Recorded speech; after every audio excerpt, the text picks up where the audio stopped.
Okay, here's the raw water circuit on my W50. So that's the output of the pump to the heat exchanger there.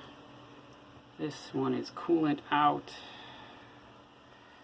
The other side over here is, if I can get to it, is raw water out. That goes up there to a vented loop, which then comes back down to the output of the exhaust elbow.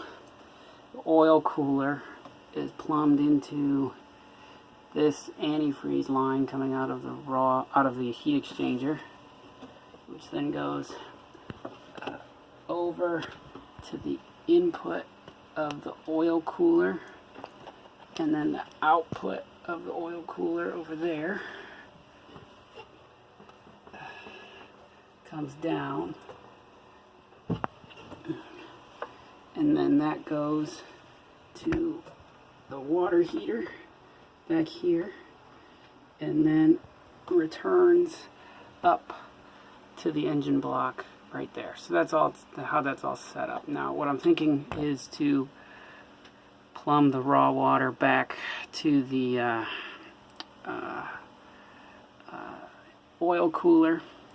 I can just take this hose off of the output of the heat exchanger, plug the output of the oil cooler currently into that, and then that'll feed the hot water heater.